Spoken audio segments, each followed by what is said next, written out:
আজকে আপনাদের মাঝে আবারও একটা মেয়ে বশীকরণ, মেয়ে অথবা ছেলে এদেরকে বশীকরণ বাধ্যকরণ একটা তাবিজ নিয়ে আলোচনা করব। তো আজকে যে তাবিজটা নিয়ে আলোচনা করতেছি এটা তাবিজের পূর্বেই বলে দিচ্ছি, এটা 100% একটা কুফরি তাবিজ এবং জঘন্য কুফরি তাবিজ। এই তাবিজটা যদি প্রয়োগ করেন কোনো ব্যক্তির জন্য, সেই ব্যক্তি আপনার গোলাম হতে বাধ্য, আপনার গোলামের মতো কাজ করবে। এবং আপনি যদি সেই ব্যক্তির সাথে কোনো সহবাস করতে চান, সেক্সুয়াল যদি কোনো সম্পর্ক করতে চান, সেই ব্যক্তি রাজি হতে বাধ্য, একদম পরীক্ষিত। কারণ এই তাবিজটা হচ্ছে একটু সেক্সুয়াল সম্পর্কের মতো।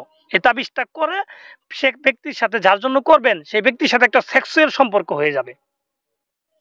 তো ভিউয়ার্স, এছাড়াও যদি আপনার স্ত্রী, বিবাহ করা স্ত্রী আপনার সাথে সহবাস করার জন্য অস্বীকার করে বা অমুখী হয়, ঠিক আছে, সে যদি নার্ভাস ফিল করে করতে চায় না, তো তার জন্য যদি এই তাবিজটা করেন, সে আপনার সাথে সহবাস করার জন্য পাগল হয়ে যাবে। পরিপূর্ণভাবে আপনি যদি কোনো স্ত্রী কোনো স্বামীর সাথে এটা করে, কোনো স্বামীর জন্য যদি এই কাজটা করে, সেই স্বামী অল টাইম তার সাথে সহবাস করার জন্য পাগল হবে। সে তার স্ত্রীর জন্য অল টাইম পাগল থাকবে, অল টাইম তার জন্য বাধ্য থাকবে। এছাড়াও যদি কোনো প্রেমিক প্রেমিকা করে, তাহলে কিন্তু একই কাজ হবে। এটা যেহেতু হারাম কাজ, তারপরেও যদি করে তারপরেও কাজ হবে। কারণ এটা হচ্ছে একটা কুফরি তাবিজ। তো এটা যে কোনো ব্যক্তির জন্য, যে কোনো লোকের জন্য কাজ হবে, যে কোনো বয়সী লোকের জন্য, দূরে অথবা কাছে, যে কোনো ব্যক্তিকে কিন্তু এটা করতে পারবেন। কারণ এই তাবিজটা করতে গেলে কোনো ব্যক্তির ব্যবহার করা কাপড় বা অন্য কোনো কিছু লাগবে না, কোনো চুল এরকম কোনো কিছুই লাগবে না। শুধুমাত্র তার নাম এবং তার বাবার নাম জানা থাকলে কিন্তু আপনার কাজ হয়ে যাবে। তো ভিউয়ার্স, যারা এটা করার জন্য আগ্রহী, তারা কিভাবে করবেন আমি আপনাদের বিস্তারিত বলে দেব, ঠিক আছে। কিন্তু আপনাদের ধৈর্য সহকারে এই ভিডিওটা ফুল দেখতে হবে। যদি যারাই দেখবেন তারাই কিন্তু এই তাবিজের নিয়মটা জানতে পারবেন।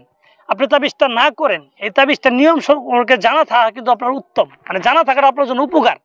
আপনি এখন হয়তো বিপদ নাই, ভবিষ্যতে এরকম পরিস্থিতি আসতেও পারে, তখন কিন্তু আপনি এই তাবিজটা প্রয়োগ করে কাজ করতে পারবেন।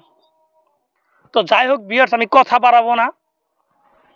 তা যারা করতে চান তারা কিভাবে করবেন আমি নিয়মটা বলে দিচ্ছি, আপনার মনোযোগ সহকারে নোট করে রাখেন, আমার কথাগুলো শুনেন, প্রয়োজনে ভিডিওটা ডাউনলোড দিয়ে রাখেন। তো যারা এটা করতে চান তারা যে কোনো একটা মঙ্গলবারের দিন এই তাবিজটা করবেন। যে কোনো একটা মঙ্গলবারের দিন দিবাগত রাত, মানে মঙ্গলবারের দিন গিয়ে রাত্রের বেলা, রাত্রের 10টার সময় এই তাবিজটা লেখা শুরু করবেন। এবং এই তাবিজটা লেখার জন্য যাবেন যে কোনো একটা নদীর পাড়ে গিয়ে আপনি একটা পশ্চিম দিক মুখ করে সাদা কাপড় বিছায় একটা আসন সাজাবেন। আসন সাজানোর পর সামনে আগরবাতি, মোমবাতি এগুলো ধরায় নেবেন। ধরায় নেওয়ার পর আপনি বুস পাতার উপরে মেশক জাফরান কালি ধারা এই তাবিজটা অঙ্কন করবেন। মেশক জাফরান কালি ধারা এই তাবিজটা অঙ্কন করবেন। তাবিজটা যখন লিখবেন তখন মনে মনে সেই ব্যক্তির কথা ভাববেন এবং মুখের ভিতরে মধু জাতীয় কোনো কিছু দিয়ে রাখবেন, দিয়ে তাবিজটা লিখবেন। এইভাবে তাবিজটা, 2টা তাবিজ লিখলেন বুস পাতার উপরে।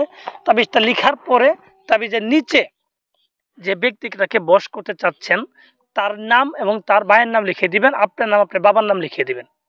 আর আমি বহু তাবিজে বলছি, ছেলের ক্ষেত্রে বাবার নাম, মেয়ের ক্ষেত্রে মায়ের নাম, এই নাম করা সুন্দরভাবে 2টা তাবিজে লিখে দিবেন। তো নামগুলা লিখে দেওয়া শেষ, আপনার নামগুলা লিখে দেওয়া শেষ, তারপর আপনি কি করবেন, তাবিজ দুটাকে বলটাবেন। তাবিজ দুটাকে বলটায় 2টা লোহার মাদুরিতে ভরবেন। লোহার মাদুরিতে ভরার পর আপনি এই তাবিজ দুটাকে নিয়ে সরাসরি বাড়িতে চলে যাবেন। বাড়িতে চলে যাওয়ার পর একটা তাবিজকে আপনি নিজে কালো সুতা দিয়ে ব্যবহার করবেন, নিজের ডান হাতে নিজে কালো সুতা দিয়ে একটা তাবিজ ব্যবহার করবেন। আরেকটা তাবিজকে আপনি একটা মাটির হাঁড়িতে রেখে সেখানে কিছু পরিমাণ পানি দিয়ে আগুনের ভিতরে এই পানিটাকে জাল করবেন। যতক্ষণ পর্যন্ত গরম হবে না ততক্ষণ জাল করবেন। তো জাল করার পর সেই পানিটাকে যে কোনো একটা নদীতে নিক্ষেপ করে ফেলাই দিবেন, নদীতে ফেলাই দিবেন হাঁড়িটা সহ। এভাবে ফেলাই দেওয়ার পর মাত্র 3টা দিন অপেক্ষা করবেন। আশা করি আপনার কাজ 100% হয়ে যাবে, একদম গ্যারান্টিযুক্ত কাজ হবে, কাজ মিস হবে না যদি সঠিকভাবে কাজটা করতে পারেন।